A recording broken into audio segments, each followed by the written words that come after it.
Hey everybody out there, it's Alabama Deep coming back at you. Okay, so I have been working on the breakdown of the ladies' date just, and I have almost completed the full breakdown of the date just men's 1601 reference. So far, so good. They'll be going for another cleaning.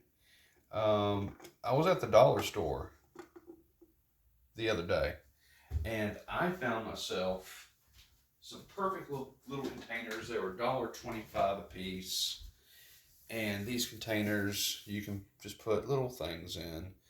So zooming out to show you what I got for $1.25. I think these will work out pretty nice, just to put the pieces for each individual watch in, and then I'll be able to label them, what they are, and whose they belong to, and keep them dust free after they're cleaning. So I'm using those. I bought every last one that they had. I had to. Okay, so we're working now on my sub build. Let's go ahead and break away from the dismantling. Now I want to actually build something. The men's date just is going to need two screws. I got to wait for those to come in before I can assemble. The ladies' date just, I am going to go ahead and clean again and then start assembling it later tonight and get its journey coming back to being a functional watch again. Today, I am wearing my vintage Rolex Precision. Absolutely love this one. This was like one of the first ones I ever built. And so I absolutely just love it. You know, everyone thinks the dial is not 100% in because of the edge you can see there. I'm a little bit thinking of that myself, but then when I start looking, I notice that the edges are there. They're just concealed by shadows. So I think it's pretty much in there the correct way it needs to be. I don't know. It could be an inch off, but I mean, really. I think it's just fine the way it is. I'm not going to screw with it too much. This watch, I don't know if you remember the story on this. This before I really started doing it on YouTube a whole lot. This was a Rolex Precision. The man that did own this, he did work for Rolex servicing department. He passed away, and his daughter was going through his drawers and getting rid of everything in his estate. She put this on eBay to sell, and I was like, well, I just can't pass that up. She had the dial, the case, and I think the movement too. Yes, it was a little bit while ago, but the movement, yes. And I was like, well, okay, we're just going to go ahead and we're just going to do our best to put it back together. I got it running again, and then I went ahead, and it's been a challenge ever since. Trying to get that second hand to stay on. The hands are not original, of course. The hands, the second hand, are not original to this watch. They're just what I had in my possession, in my junk stuff that fit. So I just went ahead and put it back together. Of course, people that know vintage Rolexes know that the sweeping second hand is not going to be a perfect glide because, of course, it's not 3135. They didn't even have 3135 in 1954. So yeah, the beats per hour are going to be a lot less. But nonetheless, it's doing its little thing, and I'm still very much pleased with it. We're going to be doing kind of the same thing on this sub build. I aged the hands to match the dial. If you can come in, you can see how the hands are not perfectly white, even though the hands were, a lot newer than the rest of this watch. But I made the hands look all icky, as you can see. That's how I wanted them to look, and I did add some black paint to the second hand, and then I went ahead and chipped it away a little bit. So that is good. The crown, I do still have the original crown, but the one that came with this watch at the time, it was damaged. So I could technically still use it if I wanted to, but for the most part, under visual inspection, I looked at this crown. I looked at the original crown. They both match, even when it comes down to the imperfections from it being beaten up over the years. I went ahead and threw the crown on a little bit of sandpaper, and I got the exact same look under the scope. So it's staying pretty true to the watch itself, even though this crown is a lot newer than the case itself. I cleaned the case up just a little bit, but I'm still leaving it scratched because that's how a vintage Rolex being worn should. You know, everyone thinks that a Rolex is a dress watch and it's something that you would wear at businesses and board meetings and, black tie events. Well, actually, it's not. I mean, a Rolex is going to be seen high up in the mountaintops. It's going to be seen on uh, river rapid boat adventures. It's going to be seen hiking or jogging, cycling, racing in cars. That's where Rolexes are supposed to be seen, or that's where a Rolex watch or Rolex watches should be seen, not Rolexes. That's where they should be naturally because they're a very beefy watch. They're very well built components. So I mean, there are a lot of fancy dress watches out there, and by all means, if you feel comfortable and want to wear one to a black tie event, that's you and you do you. But for me, if I'm going to wear any type of watch to a black tie event, there are other options out there that I can select.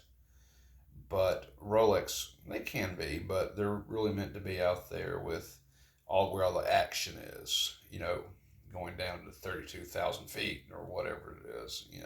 Mariana Trench. The deep sea. All that. I mean, that's where they're supposed to be, and that's what they're designed for.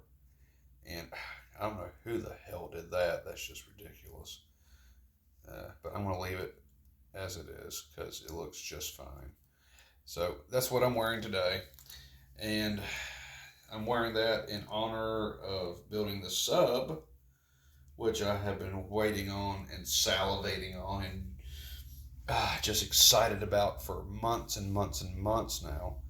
So we do have a movement that we're going to use. Now, we're not being completely true to this vintage watch. This vintage watch should not have a 3135 in it. It shouldn't even have a 3035 in it. This watch is supposedly going to be a representation of one from 1973 or so. So really, it should have the 1575 in it, something along those lines. So that's what we're going to be emulating today. We're going to be doing a couple of things that we normally wouldn't want to do to a Rolex build, but we really don't have a choice because I cannot find a 1575, and if I did, it's going to be thousands of dollars, and quite frankly, I don't have thousands to spend. I got very lucky on the parts that I do have right now. I got lucky on the bezel. I got lucky on the dial. I got lucky on a lot of that. So I don't know what I can say other than I didn't pay as much for these parts as advertised on eBay. I seem to have a very good way of finding used parts on eBay. I mean, a lot of good parts. Of course, we know the dial is original. I have that here. Now, the dial, I particularly don't care for in the sense that whoever had this dial, they didn't do the greatest job on their loom. So I'm going to see if I can't sneak this in here for you to be able to see the loom on this. I want to get it in and kind of butt everything out of the way so you can see this loom. Okay, so here is move. Here is the loom job that they did on this particular sub dial. They didn't do the greatest. You can look at the loom. You see it doesn't go all the way down. Um, I'm considering about redoing that loom, and I very well may uh, at a later time. Right now, I really just kind of want to get this watch build and get it together so I can start wearing it. If we can look, also, we're going to do some visual inspection here. Is I'm having a toss up on whether or not I want to replace the bezel insert on this watch. And I say that because one, they did a really good job copying everything. This case is not an original case. This case came from raffledials.com. And so, like we were comparing the dials and everything, we can see that they did really good with the pip. They did really good with the markings. I mean, everything looks very, very similar, almost identical, if you will. So I know the pip on mine could probably use a replacing, but it's a vintage watch. It's supposed to be vintage. So I don't know if I want to replace the bezel with the old bezel just yet. I mean, that's what I bought it for. Uh, that is a question that I haven't fully answered yet on, Jim, are you going to do that? And I just don't know, people. I just don't know. So I need a little help with that. What do y'all think? Should I go ahead and put on the vintage Rolex bezel insert? It does fit in perfectly, just like the rest of the watch does. As far as the dial, the movement, everything fits so perfect. I just don't know if, I don't know. I mean, the whole point of buying it was to put it on. And I guess I can. But if I'm going to do that, I want the proper adhesive for that. So I will have to go out and I will have to buy the adhesive that I need. Personally, I think if I'm going to do any type of fitting of dials from genuine to aftermarket, shall we say, that I really think I'm going to need something that's going to be strong uh, and something I know that will not easily come off. Because I know bezel inserts for Submariner can go very high, $300-$400. Mine was roughly $100 free shipping. So the dial and the bezel insert was $200. The case, back, bracelet, so that was $51 for the case. The bracelet was $30. So I'm roughly up to $100 in the case by the time you throw tax in on it. And then of course we have a aftermarket 3135 Rolex movement design. So you can go ahead and you can throw $100 more on top of that because that one's a little bit different. We're going to get more into clones. I found my paperwork on all the clones. So now I can answer VS, VR, etc., clean, factory, so on and so forth. I got it all in my briefcase. I got it all stored away, and I can go over that in another video with the actual papers and show them to you what they say with the comparisons and which are the best. Because VS by far would, I think, be the best. However, getting parts for the VS, I have been told, is very hard to do. So going VR seems a lot less complicated. And VR is improving their movements over the generations that they are made. So, with that being said, right now, I know that I could replace uh, some parts from VR to VS, not all of them, but some. And I know with VS, they will take original parts.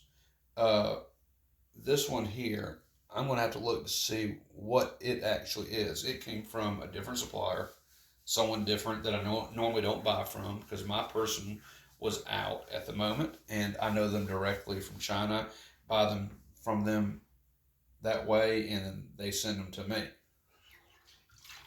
So I don't go on DH Gates or anything like that to get my movements. I know somebody personally in China that goes shopping for me, and then I give them a gratuity pay, and then they send me my stuff. So I'm not sure on this movement. It could be a VR, more than likely, but I mean, to me, I mean, VR. I know it's got some issues, but the 3135s are pretty solid. I think anyway. To each your own on your own opinions on that. So, okay, we are going to go ahead and we're going to get started. Now, first things first is I'm going to have to fit this dial onto this movement. Now, we know this dial as it is, and as we know it, has feet in different positions than what we would need for a 3135 movement, genuine or clone. Okay, so here's the part I don't like in this build, but it's going to have to be done. And unfortunately, I'm going to have to cut feet. Yeah, I don't like that, but if we look at that, there's a dial feet for this. They gotta, because they're not going to line up the way we want them to.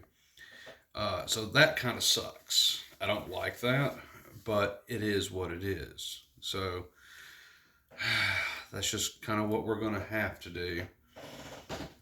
And I know I'm going to need some hands to fit this.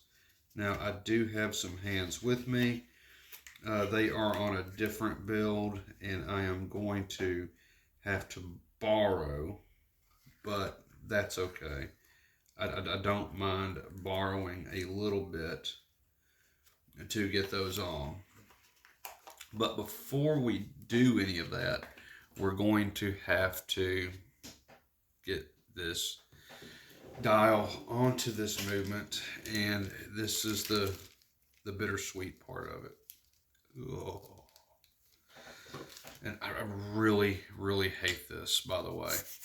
We got to get that dial on there. And not only that, should I say, but if we're going to stay true to a 1973 or that era, staying true with that, we are going to have to apply a new calendar wheel to this movement because the numbers are a different font. On a vintage Rolex is going to have an open 9. And this one does not have an open 9 on it. So we're going to be very careful when we are doing this. And we're going to have to make sure that we have the correct the correct calendar font on here. So I am going to be looking, I'm trying to remember where I put that.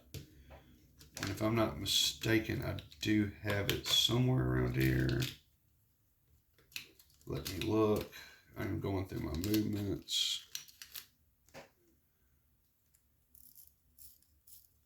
Ooh, there's another pretty one.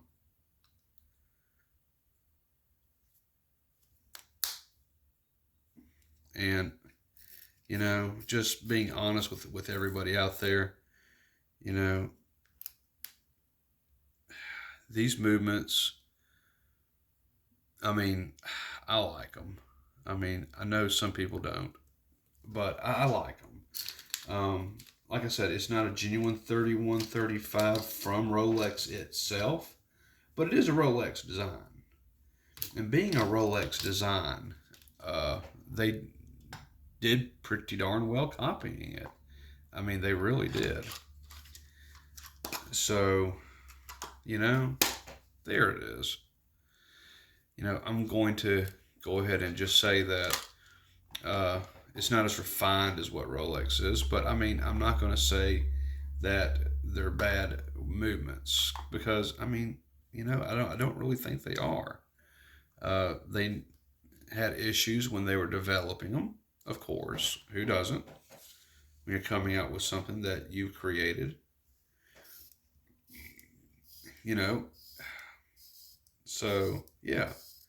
Now I want to throw this out here that I could have gone with this. This is a 2813, and if you want my honest opinion about it, when I'm doing a vintage Rolex build, the 2813 is more close to the 1575 than the 3135 as far as the beats per hour go. It's a lot more close. But at the same time, it is a completely different movement within that. And to me, it's just not as good. I mean, it looks very similar to a 1575 in a lot of ways. And I could just put that calendar wheel over this 2813 to make it good. And it would sound and the hands would move more like the original hands would have moved at that time period. I think the beats per hour were some like around 2190. I mean, 21,900 or so. I don't know the exact beats per hour, but this would be closer as far as the motion of the hands when they're going. But this one's going to be a lot more swift. It's going to be 28,800. It's going to be more smooth. So yeah, I guess so. So we'll go ahead and put the calendar ring on here and make sure it matches up the best we can. We use a little bit of glue for that to make sure that will go over and let it dry. And go ahead and fit the dial after that. So that's what we're going to do as a part one video on this. And then we will move our way up to the other videos where we will be fitting everything together in a part two. So pretty. Okay, so I'm going to go ahead and glue this on. Glue. That's okay. I would say I would replace it, but this was never meant to be. And, maybe I could look for an original down the road. But on the same token, just on the reverse side, I am going to say that I'm not sure if a calendar wheel from an original will go on a VR, if this is what that is. I know the teeth are just a little bit different, but as an experiment down the road, yeah, I think that's something that I'm going to be looking into. So I have the insert. I'll be putting on my gloves here in just a minute, but I just wanted to show this to you. And I'm probably going to go ahead and just age this calendar wheel too before I slip it on. But you can see it's just a little bit different. Let's see if I can get around to the ones where it should be. And I can show you what I'm talking about. Yeah. So we can kind of look at where we're at on this. And we can see that the font is just a little bit different. So we'll come in a little bit closer and I can show it to you. So the fonts are just a little bit different. And that's what I want to see in my date window. So there we go. Okay, so this is truly the introduction video to everything, explaining what we're going to do. I'm going to do a part 2, and that's where we're going to be aging everything. I'm going to be setting up a little bit of glue here and there, and getting it put together. I'm trying to see if I want to use super glue, and I'm thinking using super glue would probably be the best thing for me to use, and I think I'm going to do that. I'm just going to use some super glue on it. So I do have all my parts. All my parts are here to go ahead and start working on this build. And I've already got the crown on. For keeping the crown on, I'm going to be using a little bit of Loctite. That's what Rolex uses. I think theirs is blue, maybe. I don't know. I'm using red. So I'm going to be using a little bit of that. And we're going to go ahead and do this build. This build shouldn't take too terribly long. I'm thinking maybe an hour at the most, to make sure everything is the way it's supposed to be. I am going to go ahead and make sure I got my clamp and screw set out, because I'm going to be needing that for sure.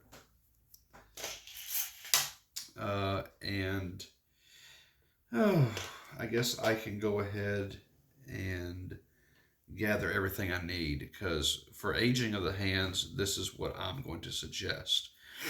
For everyone that's wanting to build a vintage Rolex, kind of like my Rolex Precision from 1954 here, it's old, it has weathered, it has changed so much that over the years, things have turned colors.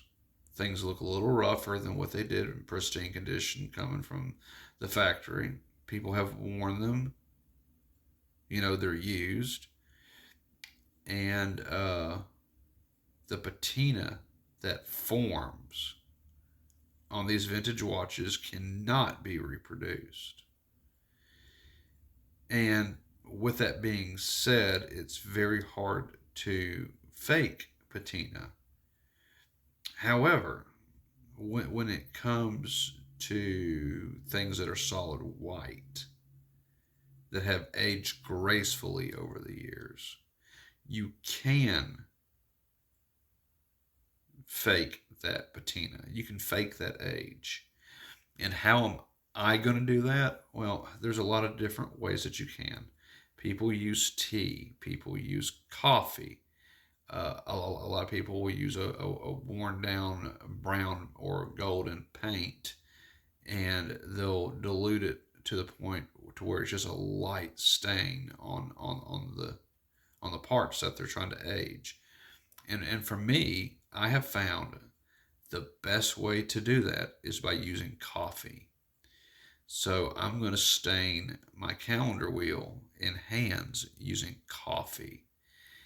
And vice versa with the hands, I'm going to make them appear older. And you're going to see how I do that in part 2.